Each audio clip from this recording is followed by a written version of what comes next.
Welcome back to the Fuel Your Legacy podcast. Each week, we expose the faulty foundational mindsets of the past and rebuild a newer, stronger foundation essential in creating your meaningful legacy. We've got a lot of work to do, so let's get started. As much as you like this podcast, I'm certain that you're going to love the book that I just released on Amazon, Fuel Your Legacy, The 9 Pillars to Build a Meaningful Legacy. I wrote this to share with you the experiences that I had while I was identifying my identity, how I began to create my meaningful legacy, and how you can create yours. You're going to find this book on Kindle, Amazon, and as always on my website, samknickerbocker.com. Welcome back to the Fuel Your Legacy show. And today we have a good friend on the podcast. We've been around in some of the same circles for a while, and just it's cool to see his growth. We were both at the same door-to-door con probably, what was it, beginning of 2020, spring of 2020. Man, it's crazy what's happened in the last 2 years. Anyways, his name is Jefferson Rogers. He's the CEO of his window replacement company that he does door-to-door sales, but also he just does a lot of coaching, mentorship. He runs a podcast called the All In Podcast. You're definitely going to want to go check that out. I know quite a bit of his story. So right now you don't know that yet, but just write it down and go check it out, because as you hear more and more of his story, you are going to just, honestly, I think there's a lot of things that you can learn, a lot of lessons you can learn. He started his company really, he had kind of been in and around the world of door to door for a while, but he started his company in January or somewhere close there of 2020. And he's taken it from there to about $20 million in the last 2 years, not even 2 years yet. I mean, it's like a year and 18 months, something like that. So well, actually I'll clarify a little bit on it, but there's a little bit more to it. Sure.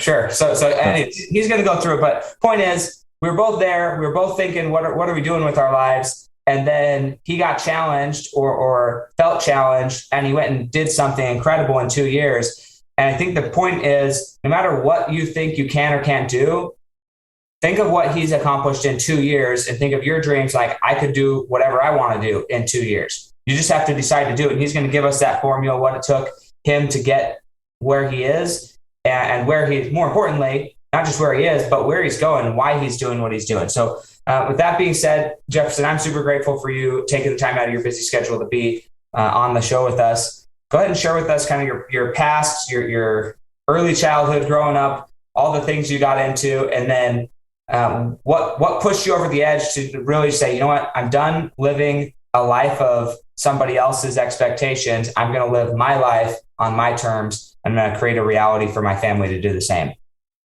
Right on, man. I'm going to let you guys have it. First of all, I appreciate you having me on, Mr. Sam. It's good to see you again. It's only been a couple of weeks, I guess, since we've seen each other last, but love catching up and offering as much value as I can. So it's been, I'm 37 years old now, and I've lived a life full of adventures and a lot of experiences. And before I was even 26 years old, I had done more and experienced more than most people do in their entire life. So it's a lot of it I'm not so proud of. None of it I regret, though, because it's created a lot of experiences and a lot of things to learn from. And I got started out pretty early with the party scene. Actually, I remember pretty vividly the first time that I drank a beer. I was 13 years old because it was right across the street from my grandma's house. And, you know, I was so nervous. I was 13. So it was probably one of the first parties I ever went to, all these older kids. And it was right across the street from my grandma's house. Last thing I wanted to do was at 13 years old, get caught drinking. But that was the beginning of hanging out with the wrong people, the wrong crowd. And we've all heard the old adage that you are who you hang out with. And that was exactly what happened to me. It started really early. And by the time I was in high school, I was drinking 3 or 4 days a week. I was smoking weed every day, all day. Barely ever went to school. And the group of kids that I hung out with, some of them are no longer with us. Some of them have gone on to do great things. But the large majority of them are stuck still doing the same things that they were doing 20 years ago. So the one thing about me, though, is that the whole time, ever since I was a young man doing those things, hanging out with those people, partying, drinking, smoking weed, it never really felt like this was something that aligned with who I was and who I knew I could be and all the things that I'd been told my whole life that I was capable of doing. Coming from a household with a single mom that, I was lucky enough to have a mom that instilled a lot of confidence in me and talked me up all the time, and was one of those that told me I can do anything and you're meant to do great things. So it was something that haunted me pretty much the whole time. It was from the time I was 13 until I was 33 years old. I was going pretty hard on drinking and smoking. And because I have a highly addictive nature, it was hard for me to ever get away from it. I just kept going back for more and going back for more and repeating the same patterns and going back to, if I wasn't hanging out with the same people, I would get away from that group just to find another group that was doing very similar things, because I never developed the discipline or the willpower to get rid of the habits. I just kept trying to change my scenery without ever developing the habits of positivity to overcome the bad habits. So that led to, this is one of the concepts I talk about a lot, because it's a great way to separate yourself from a situation that is not serving you. So what I did back in 2008 is I picked up my life from my hometown, where all those same people were and all the same parties and patterns being repeated. And I moved 420 miles away to Phoenix, Arizona. I had signed up to go to Motorcycle Mechanics Institute, and I moved in with my aunt and uncle, they were Mormon, very active in the LDS church. And it was, at the time, I thought it was the answer for me to get out of that scenery and change my life. And it worked, because you can't exactly show up to your aunt and uncle's house. Your aunt, being, Relief Society president and highly active in the church and ultra aware of what's going on at all times. And my uncle was a retired police officer and now a detective. You can't really show up smelling like weed at their house. So I got clean. It was awesome. It was one of the scariest things I ever did, because I had been so conditioned and I was doing those things for so long. The first week that I was there, I was so uncomfortable and trying to come up with every excuse I could think of to get back home, even to like planning my trip. I was going to leave without anybody knowing. And I had all of the bus rides planned all the way back.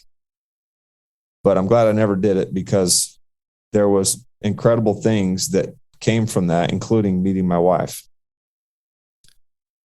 And I ended up going through Motorcycle Mechanics Institute. That whole time I didn't have a driver's license. And I had to go from Mesa, Arizona, 40 miles away to North Phoenix to the MMI campus without a driver's license for 18 months. So I had to be resourceful.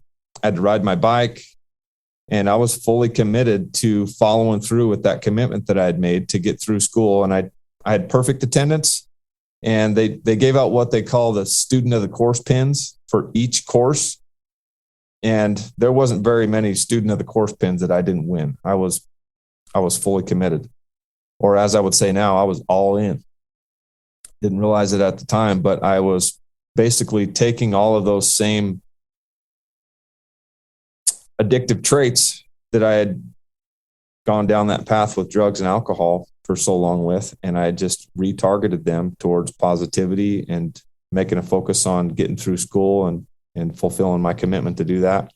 And I went all in on school, and I graduated top of my class, perfect attendance. And I had, in the process of going to school, I had met my future wife. And then fast forward, some of my first experiences in business, when I first got married, was, I want to be able to provide an incredible quality of life for my family. And I just always had a hard time working for other people. So within a couple of months of getting married, I had purchased a pressure washer, and I'd started my own business as a solopreneur, pressure washing and doing 24-hour roadside assistance for U-Haul. And I was working pretty much 24 hours a day for that first year that we were married. It was crazy. I was either pressure washing or running service calls and getting the first taste of what the real world was, because I had always had jobs, but nothing with this level of commitment and this level of responsibility now with a wife and a 4-year-old son to look after. So yeah, it was, there are a lot of things happened since then, but those experiences early on started to bring some awareness about trading time for money. And it started to really open my eyes to other business opportunities and paying attention to what other people were doing to be successful. And, you start seeing that not everybody has to work until their eyeballs bleed to make good money. And some of those people that I was watching make good money were either in real estate or they were doing sales. And even though it was the scariest thing that I could imagine doing sales, and we all grow up around people that say that they could never do sales and they never see themselves doing that. And they're not pushy. And, I'd been saying those same things to myself all those years that I just didn't think I could do it. So scary and so uncomfortable for me. But it got to a point where watching my kids grow up over cell phone pictures and working nonstop just to provide just an average life for ourselves was not a path that I wanted to continue to go down.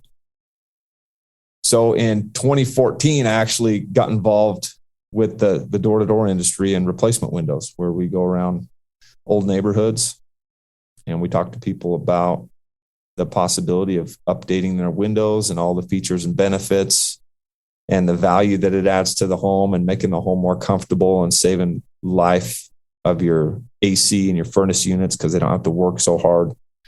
And I'll never forget, I had a good friend of mine who was kind of a mentor and a real estate investor and a business owner. He shows up to my house this one day with a replacement window sample that kind of looked like one of those portable massage tables with a handle on it. And, I know what it was, but it was just interesting to me that this guy with such a reputation had made so much money was working for a window company selling replacement windows. And he breaks this thing out and he starts showing it to me and he's all excited and it's got all these bells and whistles and it moves both ways, the top sash, the bottom sash, it tilts into the house and you can clean it without even having to get out on a ladder. So it was starting to make more sense. And it had planted a seed with me that, maybe I could get into sales. This thing seems like it would almost sell itself. And it turns out there's a little bit more to it than that. You got to go initiate the conversation. You got to go out there and knock on people's doors. And the time that it took me to learn the script and get it down enough that I was able to get people interested. It took me a long time because I didn't have much direction in the beginning. They basically just said, here's a script. Let us know when you've set up your first appointment. And that's led me to where I am today, where with that company, with that mentor of mine, I worked with them for 2.5 years. And it got to a point where I was supposed to be a partner in that business. I ended up just being one of their main sales guys and helping them open up a couple of offices and not really ever seeing a chance to grow significantly with that company because they were pretty content on just being right where they were at. So in 2017, I got involved with the mentor program working with Grant Cardone and completely changed my life. I was still working for that company and I was putting up record numbers every month and I was getting different responses from the people in that company than I ever thought I would after taking my career and my skills and my activity to a whole new level that wasn't really all that supportive. It was more looking at what I was doing as, kind of like the union mentality that I've been exposed to just through some friends is, you don't want to come in and stir anything up by doing more than anybody else is doing because you're making everybody look bad. So that's kind of what I felt. And I had always had that chip on my shoulder from originally supposed to be one of those partners in that business. So now it was, I think I can do this. I think I can start my own business. These guys probably aren't going to go very far. And my opportunity to be able to make a high 6-figure income working for an organization like that isn't very likely. So after getting involved with that mentor program, 2 months later, I got sober for the first time in 20 years. And then 2 months after that, I started my business. So that was in March of 2018, I started my business. The first year, just trying to figure it out, we did 1.2 million in sales. The second year in 2019, we did 2.2 million in sales. And then that door-to-door conference that both you and I were at in January of 2020 is when I met Sam Taggart, which was the gentleman putting on that event. And he had just started a consulting company. And I ran into a gentleman that also worked in the window industry at that event. It was kind of one of those synchronicity type of moments where there's 2,500 people, or, I can't remember how many people. There's a lot of damn people there, and they're from all different industries, from solar, roofing, pest control, satellite cells, all of the main door-to-door industries. Windows is not one of those. And literally, me and this other guy are the only people in that building that sell windows. And the very first person that I talked to when I got there was this guy that does windows. And that led to a conversation about what his best years had been in the window industry, what his new goals were. And it got me rethinking what my goals were, because they were much bigger than mine. And he also said that he had worked with this guy, Sam Taggart, that was putting on this event, helped him with some consulting and some developing a new systems and processes and training his people and some recruiting strategies. And if I wanted to really take my business to the next level, it'd be worth having a conversation with this guy. So it ended up that later on that day, I go into that consulting booth to go talk to this guy. I was scared to death. Like this was a whole new level of commitment. My original goal was to double my 2019 and just do 4 million. And this guy just got done telling me that his goal was 10 million. So my goal, after talking to that guy, had changed a couple of times. He originally told me his best year was 6 million. And I was like, shoot, I'm already going for 4. I may as well go for 6. And then when he told me that his goal was to do 10 million, I decided right then and there that if it's possible for this guy to do it, he didn't seem like anything special. He didn't have anything that I didn't have. And within that one day and a couple hours, I changed my goal from doubling to 4 million to beating his best year of 6 million to now matching his goal of 10 million. And that was a whole new level of commitment. I was already making more money than I'd ever made.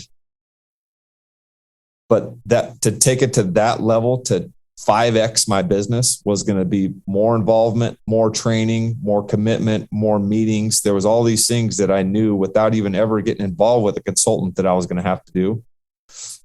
But for me to be able to do that, I knew that I wasn't going to be able to do it on my own. So I walked into that booth to go talk to that guy, and he wasn't there. And I was already scared to death. And I was almost going to take that as a sign, like, well, maybe this just isn't meant to be. But as I walked away, I turned back around. I see him walking back into the booth. And as scared as I was, I went back over there anyways to go talk to him. And ended up putting together an agreement with this guy for 1 6-month period originally for 10 grand a month. And that was way more money than I'd ever spent on anything. And it was scary. And I wasn't sure if I should ask my wife or should I just go for it? And I knew that I didn't have the money. So I actually talked him into a payment plan and letting me put it on 2 credit cards so I could get the process started. And then, the rest is history. It's been 2 years since I got involved with him. Almost 2 years. In January, it'll be 2 years. We hit our goal of doing 10 million in 2020. So I was pretty proud of that. We had a goal of doing 20 million this year and doubling again. And we'll come up a little bit short on that, but it's been an example of overcoming fear and making a commitment to something and going all in on it, and used absolutely every resource they gave to me and implemented every one of these things that I thought could help my business. And we grew by 500% in 2020 when everybody else was scared to death and contracting. We were working harder, doing more, and making bigger commitments than we'd ever done before.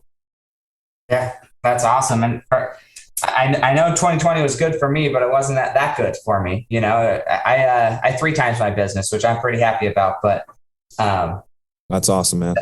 And any growth is better than retracting, as you say. So I want to go back. I know there's so much here. We're not going to get to it all, unfortunately. So you're going to have to just reach out to Jefferson. Go listen to his podcast, All In Podcast, because then you get to hear more of these stories in more depth, and you get to hear from other business owners as well. But you can also reach out to him on Instagram. It's just Jefferson Rogers, right? On Instagram. Yep. Actually, Jefferson K Rogers, my middle initial. Yeah, Jefferson K Rogers. K was in there. So Jefferson K Rogers on Instagram, and go and follow his stuff, listen to what he's saying, and then maybe reach out to him if you have a question. But I would say get a lot of content, engage on his posts, comment on his things, so he can respond to the masses, help lots of people. But let's go back to, because I think a big part of legacy and really creating the life that we want is becoming aware of the choices we're making. So what were like the choices that led you to be at a party at 13 years old, that nature of a party? Like what were some of the choices leading up to that? Because I remember myself at 13, I was a pretty independent child. I had 7 of 11 kids. I could do pretty much whatever I wanted. I was working full-time by that point. I started working full-time at 11 years old. So, I had a lot of autonomy for sure at 13, and I got into my own share of trouble. I'm just curious, what were the circumstances that led you to be at that party? How did you start associating with people who would be at that party and then make those choices? You know what? I think it was, I was the oldest of 4 boys, and my dad had moved out of the house when I was 10 years old. And he was a firefighter and not all that emotionally involved ever even when he was there. So I think there was maybe just a little bit of a lack of direction. And I'd seen my dad struggle with a couple of things. I never really knew that he drank or anything, but he had started with the fire department and kind of part of the fraternity and doing his own thing. Came home with earrings one time, and it was, it had kind of set me down this path of, wanting to be the cool guy. And I was a little chunky when I was a kid too. So I had this issue with self-confidence and a little bit self-conscious still at 13 years old. I think I weighed, 13, I would have been in 6th grade. I was like 130 pounds in 6th grade. So I was a pretty big kid. And I just started trying to find things that made me feel good and hang around with people that were easy to hang around with. And it just happened to start being kids that had older siblings that were partying. And so we ended up at these parties and pretty impressionable. So that party, I was there with a couple of friends that I wasn't all that close with, but they were doing it. And I really didn't have much direction or willpower to not do it. So I started drinking when I was 13 years old. Yeah. Well, yeah. And I don't think there's anything, I shouldn't say there's anything wrong or good about it, right? I know a lot of people who started drinking that young and they're just like, they're well-adjusted humans and they never got addicted, right? So the other thing you brought up is that you had a very addictive personality, which you may not have known at 13 years old, you know, like what 13-year-old really understands that they have an addictive personality. I know I didn't fully understand that about myself when I was younger. And even just, I don't know, what was it? Probably 2 or 3 weeks ago, I was on scrolling through Instagram and I saw this game that's like this strategy game. And I was like, oh, that looks fun. Maybe I'll just download it and play it a little bit. And then next thing you know, my wife is like 2 weeks later, I haven't really seen you. You haven't left, like the phone hasn't left your hand. You're always playing this game. You should probably delete it. I'm like, you're probably right, you know? So I finally deleted it, but it's just like things you don't even realize are going to become super addictive can be very addictive. And I don't think things are bad inherently. It's how we associate with them. But I'm curious from your perspective, especially working with Grant Cardone, how would you define an addiction and what would make a behavior either benefiting you or not benefiting you long term? Yeah, the addictions for me it was a lot of the patterns that I was repeating, the people I was hanging out with, the scenarios that I put myself into. I wouldn't necessarily know how to articulate the definition of an addiction, but it was just starting to become more and more normal for me. And it was, went from drinking to then smoking cigarettes and then started smoking weed at 14. And then it was just the way that it made me feel and the being cool aspect. And then all the other groups of people that we started hanging out with that were doing the same thing. And even though I always knew that it didn't really align with who I was meant to be and what I could possibly be and what my parents had told me that I was capable of doing with my life, it just started to become normal to do all these things. And it never really dawned on me till much, much later in life that this is going to affect the way the rest of my life goes if I can't get this under control. And it literally took until I was 33 years old to be able to overcome it and realize pretty early on within that first year of getting sober that all of those same addictive traits that had started to take control over my life with the drinking and the alcohol or the drinking and the smoking weed and leaving early and having it like control my thoughts. Literally, it would keep me from being able to be productive, to where now I was able to take all those same types of principles and addictive nature, and I just focused it towards the positivity and the growth and the goals and hitting targets, to where now, it's not even on the radar. It'll be 4 years in January that I've been sober. And it's that same addictive nature used for positivity and being aimed at targets and goals is such a powerful tool to use. So let's say we have somebody in our life who is, we'll just say currently participating in addictive, what would seem addictive behaviors that it doesn't appear to be serving them, right? And this could be anything. This could be overeating. This could be sleeping in. This could be lack of exercise. I mean, it really comes down to addictive behaviors. I just described me and my phone, right? I mean, it can be anything. So it doesn't have to be something like drugs or pornography or alcohol or anything crazy. And I think sometimes because certain addictions are more socially acceptable, then they don't get the same attention from the people around us. Maybe they don't even get the same recognition. But there are some people, I believe this about myself, both that people see more greatness in me than that I'm currently producing, and also that I often see more greatness in other people than that they're currently producing. And as a result of that, we see these behaviors that they're participating in and see that they're self-defeating. And in your case, you even kind of in the back of your mind knew that you were meant for more and that your behavior wasn't aligning with you. So it's not like you didn't know, but what was how can we assist? What would have helped you come to that conclusion sooner? Or is there anything that would have helped you come to the conclusion sooner that you could have gotten out sooner? You know what? I'm not so sure that there was anything. I had a lot of people in my life that loved me and saw me going down a path that they knew wasn't going to serve me, and had many, many conversations with aunts and uncles and grandma and my mom and dad. And some people just have to learn the hard way. And really all you can do is love them and support them and lead by example and try and plant those seeds that can help them get back on track. I'm not sure if there was anything that could have changed all the trials and all the challenges that I had to go through to learn for myself. And I've got to see it now. And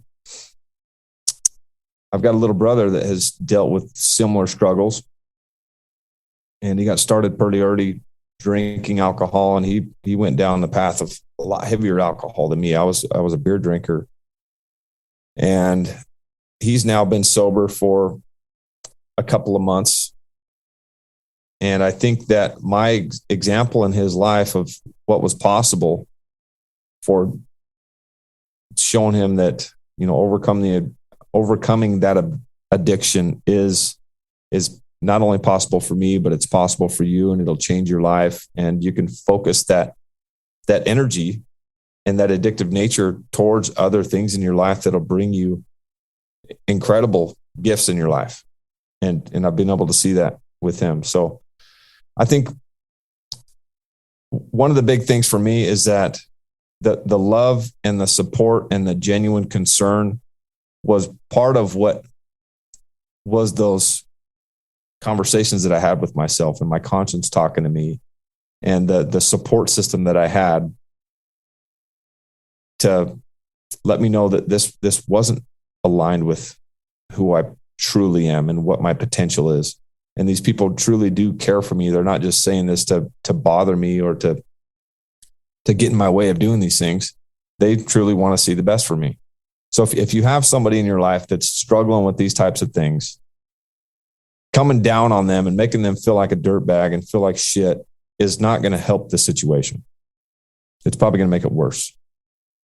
So if you truly want to make a difference in their life and the way that they have to come to terms with this on their own, is you lead by example, you lead with love, and you show your genuine care and concern in the conversations and the way that you approach it by being supportive and letting them know and trying to paint the picture for them of what this looks like for them without the drugs and the alcohol.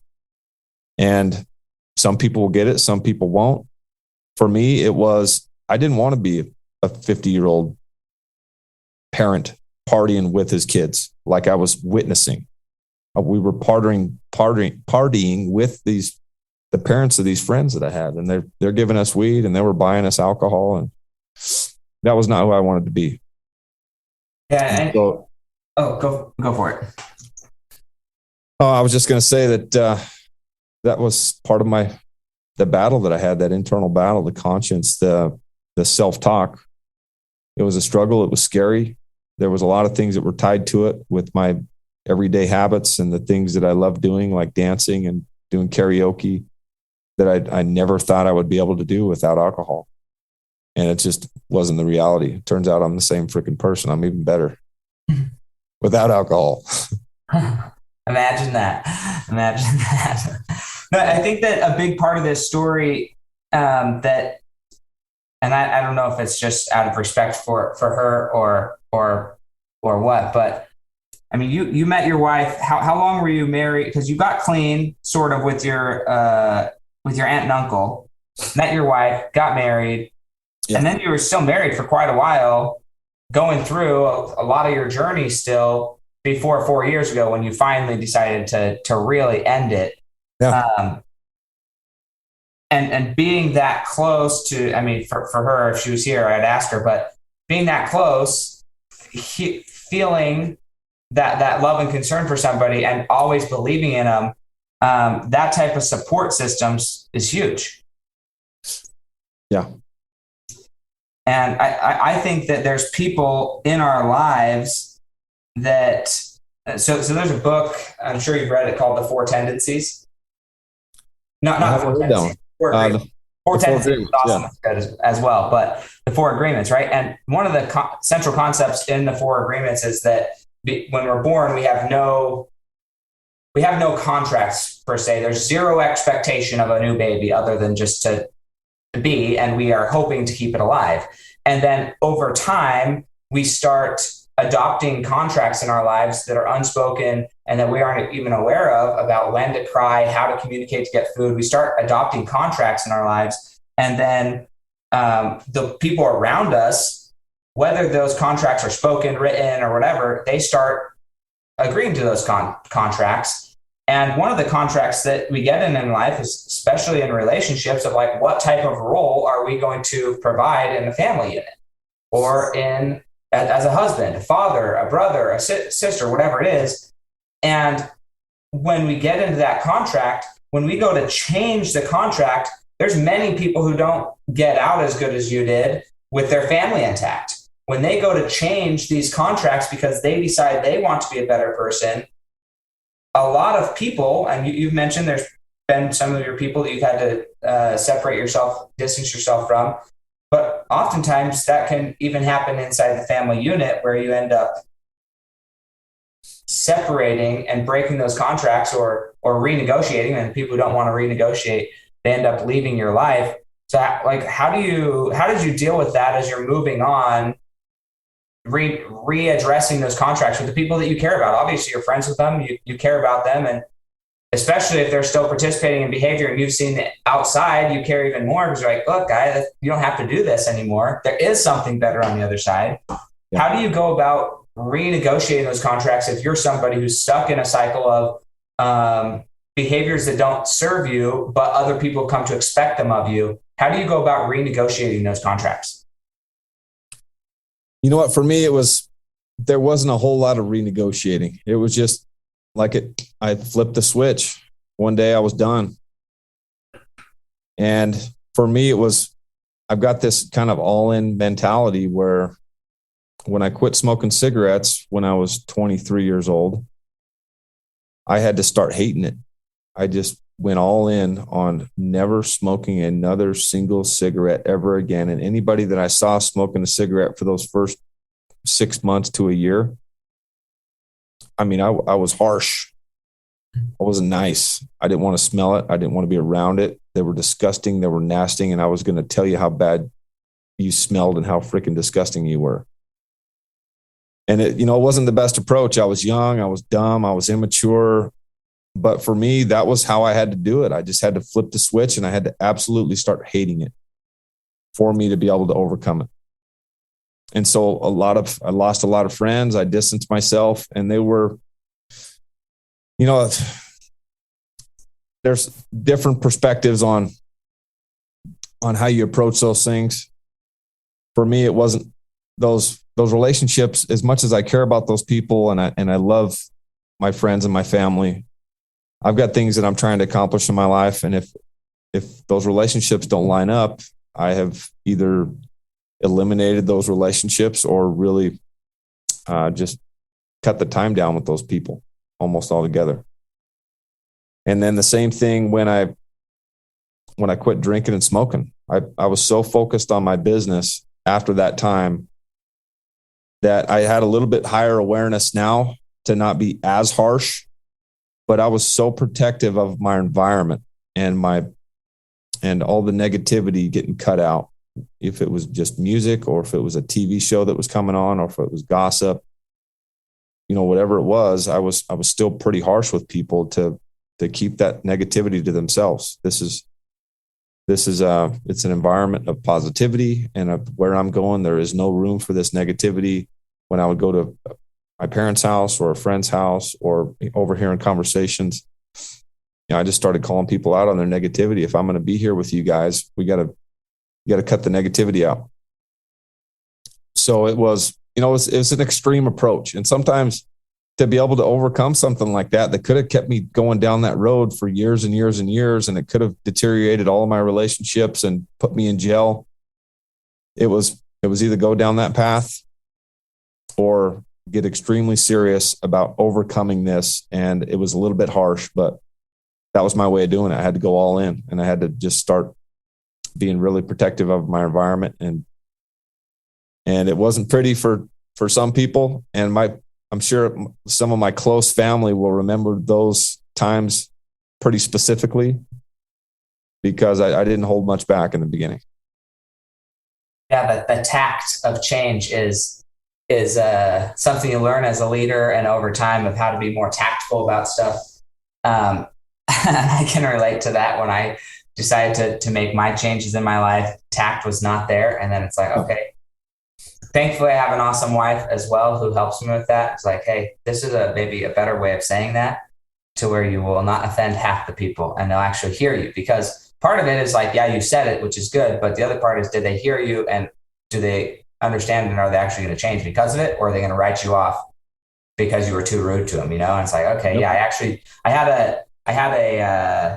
so I served an LDS mission in Scotland and Ireland, and I had a companion. I've been pretty independent my whole life. And I've really by the time I was 18-ish years old, 18, 19 years old, I really could not care less about what somebody else thought about me. And it's a blessing and a curse, right? I mean, if you really don't care at all, then there can be I had to learn that, I guess, where I'm getting at with this story is there's a differentiation. So I was on my mission, and I was like, look, I'm going to do me. I'm going to do what I'm going to do. And if you don't like it, you can go suck an egg, right? You can go do whatever you're going to do. And then it's like, okay, well, that's one way of looking at it, which is great. It's great that you feel that way. But if you feel like you don't care about what other people think and you're just going to do whatever you're going to do, then maybe you're alienating people who you could actually impact.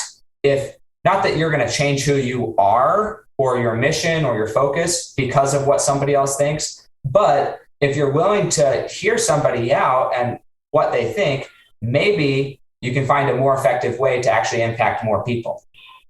And I was like, okay, so I don't care what people think, really, but I also care what you think. And Gary Vee says that a lot. Like, I couldn't care less what you think, but I care what you think, because I wouldn't be out here putting myself on social media, on a podcast, everywhere, trying to share a message if I didn't want to make an impact, right? So, and if you're having something that's stopping you from hearing my message, I'd rather know what it is so I can determine if I want to impact the group of people who think like you, or if I want to say, you know what, I'm actually doing what I'm doing because of that thought process, right? So, but you can only be as impactful as you're aware of your surroundings, right? If you aren't even aware of it, you can't determine your impact. So I think that's huge. Something you said about being a parent. How many kids do you have now? I have 3 kids. I got 2 little girls, 7 and 10, and my son just turned 16 a month ago. Yeah, that's awesome. So something I think a lot of parents can relate to, and maybe because of 2020, they're starting to think of different ways, is this phrase that you said, and I don't know if this is a planned phrase, but if it's not, should be, Jefferson, should be.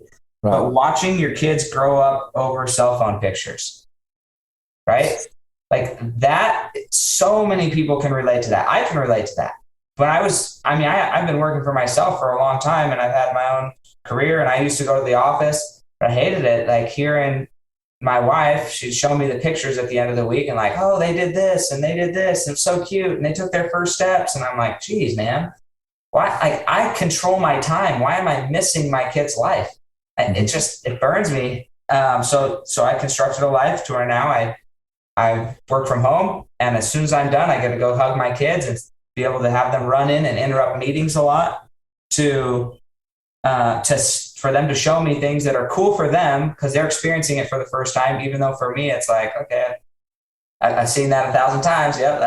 That's how water works. It's kind of interesting, but to be able to watch your children grow and experience. So can you expound a little bit more on that? Like, what are the feelings associated with watching your kids grow up through a cell phone, and how has it changed now that you control more of your time and you got to be there more with your wife and your kids?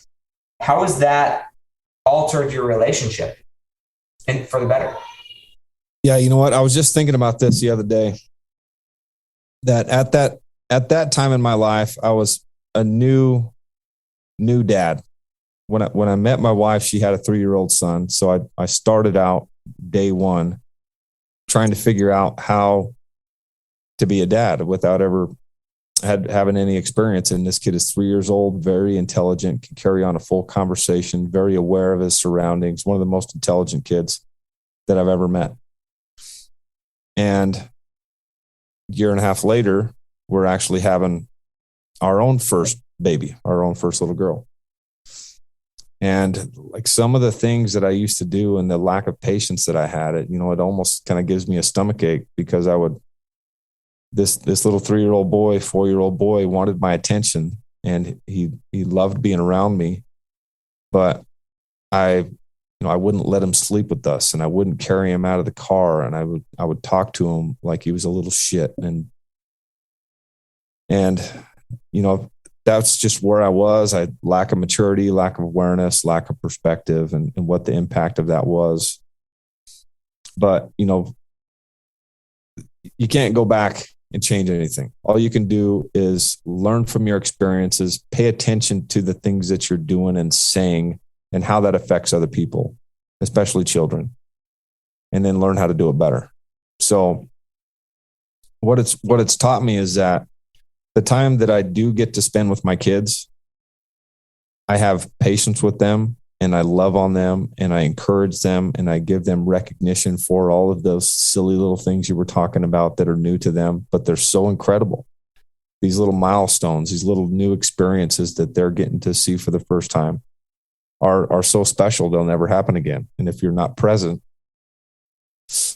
then these things are going to pass by, and you'll never even get to experience how special they are for not only you to get to experience those for the last time ever, but for them too. Mm-hmm. So I mean, realistically, I don't get to spend a ton of time with my kids. I've been working my ass off. I just got done traveling for 16 days. I was home for 2 days, and then I left again. So those 2 days that I'm with them, I've got phone calls, and I got all kinds of stuff I got to catch up on when I'm home, but I've got specific time that the phone gets put away, and that me and the kids are hanging out together, and it's just completely present time, intentional about letting them know that I love them and I care about them, and this time together is special to me. And then you also got to communicate that I got to leave again. This is just part of what I do and part of what we do as a family, and the commitments that we've made to building this company. And you guys are a part of that. And, they don't like it, and they still get emotional, but it's a whole lot worse if you don't have the ability to communicate those things to your kids.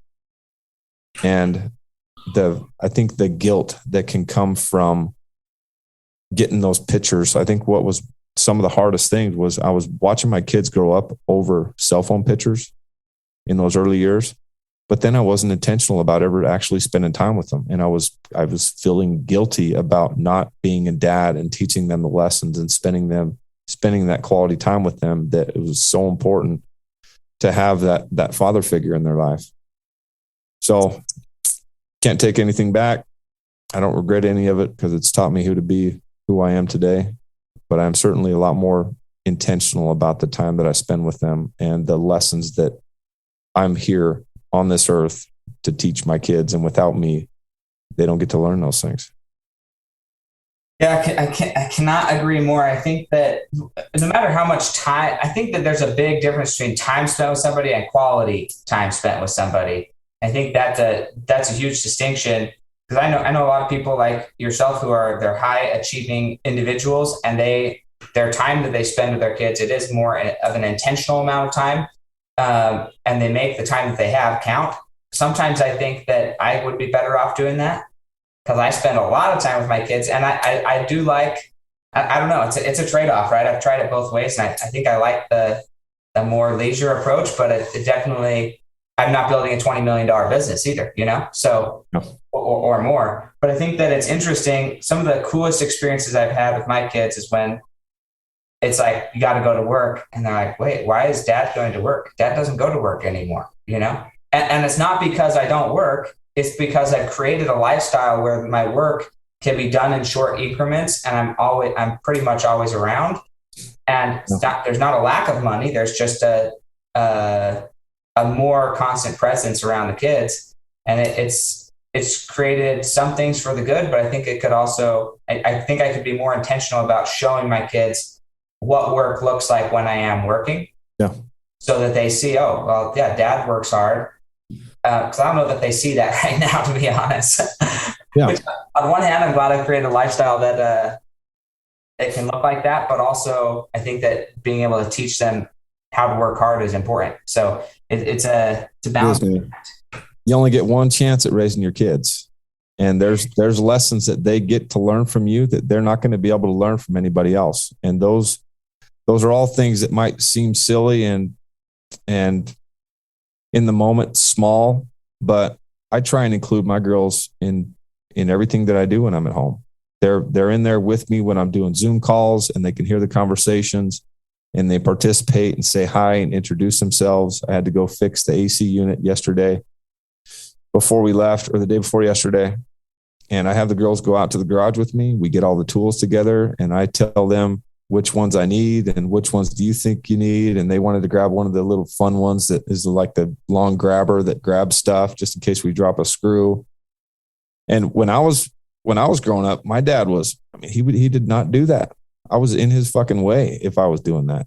It's like the best thing you can do to help me out right now is to get out of my way.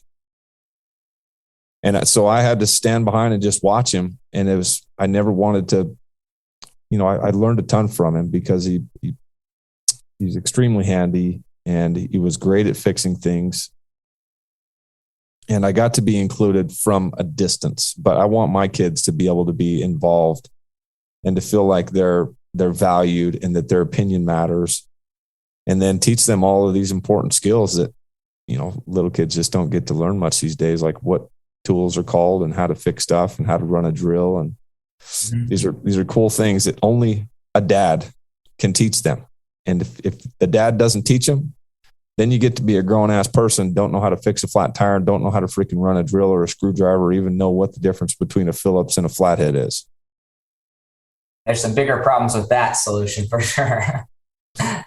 Yeah, no, I think that's good. I all things I can improve on. So the last thing I want to touch on before we go, I know we ran out of time, but just like your final thoughts here on these 2 points I want to talk about. Okay, we're just gonna go with one. But how many people have you mentored or talked to who choose to use like something seemingly not working? Like, for instance, you were walking up to meet Sam. Sam wasn't there, and they will take that as a sign that they shouldn't keep going. Like, it just happens to so many people. How do we help people shift their mindset to like, that is not a sign of anything. That's just something that happened. It's not a sign that you should not do something. Just because you got a flat tire on your way to the multi-million-dollar deal. I was listening to a Brad Lee podcast, one of our friends, and he had Dan Clark on there. And Dan Clark was talking about how he's in this airplane. The airplane crashed, but he had to speak in the next state over. And so as soon as that plane crash was all taken care of and everything was done, he got out and he got back in the same type of plane. 4 hours later, got back up in the air, and he got to his speaking gig, and everybody else who was in the plane was like, I'm not getting in another airplane because they just crashed in one. But he could have said, oh, that's a sign from God, I'm not supposed to be up there. Or, well, that failed. Let's get back in and go again. Yep. How do you help somebody shift their mindset to see that this isn't a sign that you shouldn't do something? If anything, you need to work a little bit harder to get it. I don't know, but just what are your thoughts there? I think as somebody who has a higher level of awareness and a different perspective and can offer that to somebody, I was at the airport the other day and the same thing happened. This guy shows up with this great big camouflage duffel bag, and he's going to check it. And they said, well, that's going to be $40. He said, and he starts to make a big stink about having to pay $40 to check this bag. And they said, well, I mean, you can you can pile it into that one that you have, because that's a carry-on bag. And he's over there just pissed off. And he said, well, I'm just going to take that as a sign. I didn't want to go to California anyways. And it was, that's what that reminded me of. And it was, I think if I would have had the time and I wasn't in a hurry, I would have liked to have grabbed that guy and got a little background on the story. It's like, what the hell are you even here for, man? Yeah. Because without influences in our life, without mentors and coaches, sometimes we just don't have the perspective to be able to think any different. So that's what has been the change for me is I knew what I was doing wasn't working. And my own thought process were creating all these same patterns over and over. So getting involved with that mentor program with Grant Cardone was that catalyst for me to start getting exposed to a different way of thinking and a higher perspective and a success story it was one that I wanted to emulate. And Grant Cardone's overcoming addiction and now being a real estate mogul and a successful businessman. That guy is nothing special. I've met him a couple of times. He's a backwoods Louisiana good old boy that has just applied all of these success principles consistently for years and years and years and years and years. And maybe he has more work ethic than most people do. But when I look at him, I don't think he's anything special. And I think that by 63 years old, I'm going to have accomplished a lot more than he has at the pace that I'm going.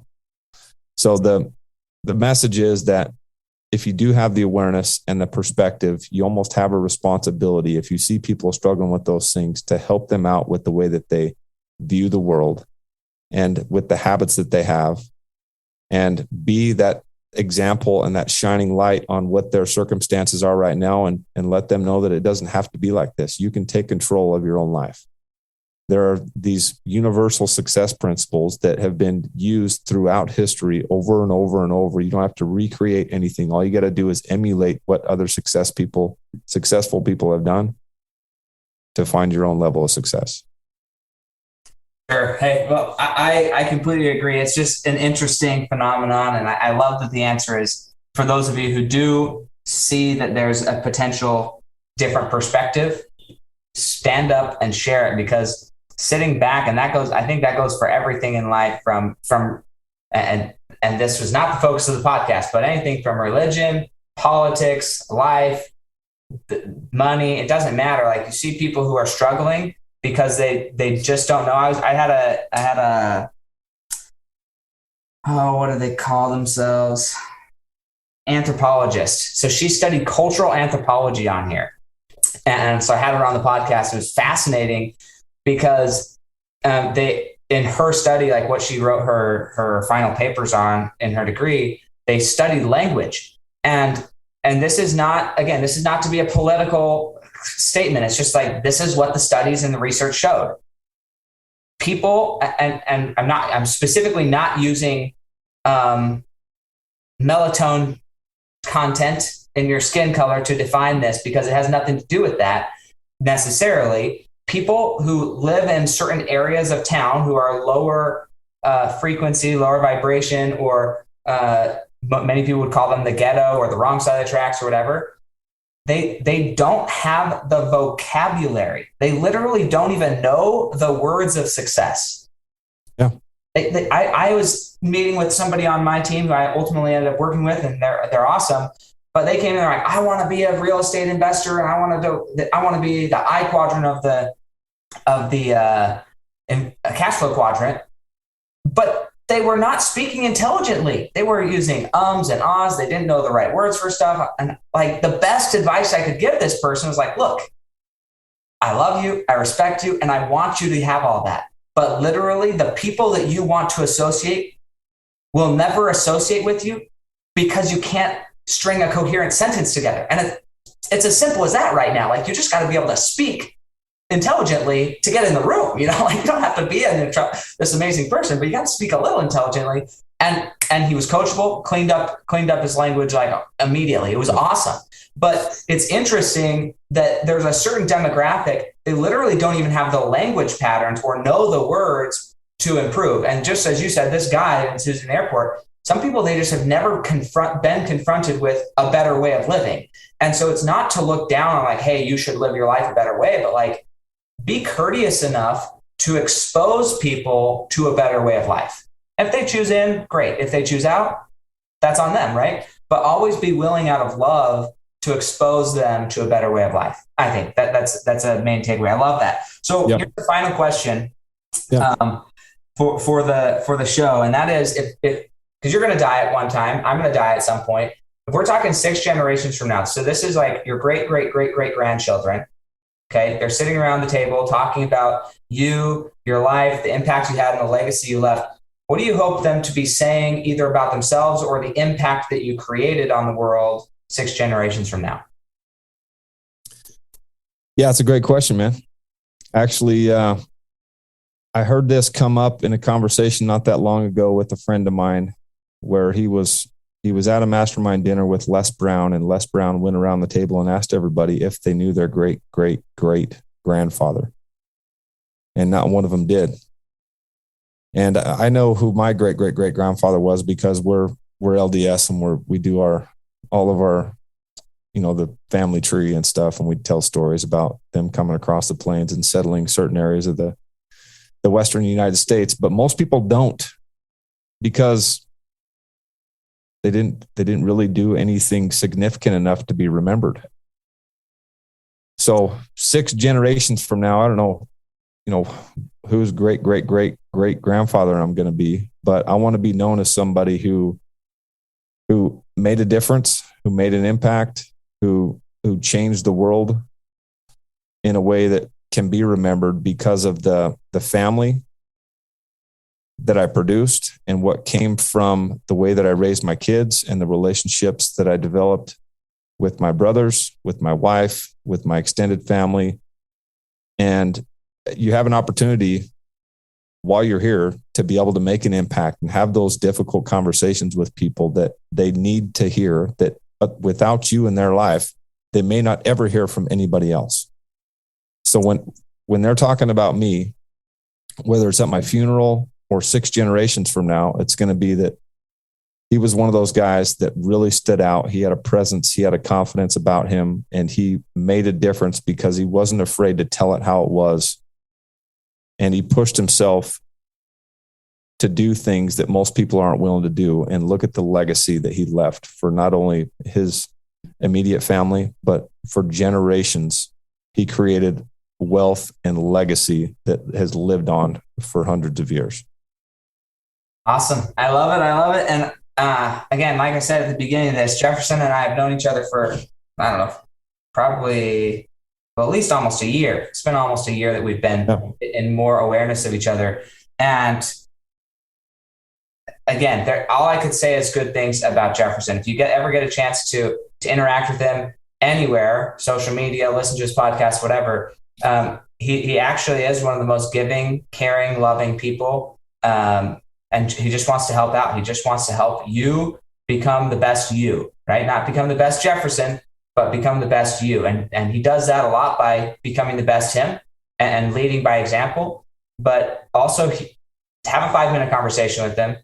And I'm sure he'll be able to help you move to the next level in your life, whatever that looks like. So thank you so much, Jefferson, for hopping on this. And everybody, remember, please go check out his podcast, the All In Podcast, and also go be friends with him on Instagram. He's always posting great stuff from all types of stuff, experiences he's having, growing himself, and also dropping the nuggets on the back end to make sure that you get the chance to level up in your life. So hopefully you get a chance to do that.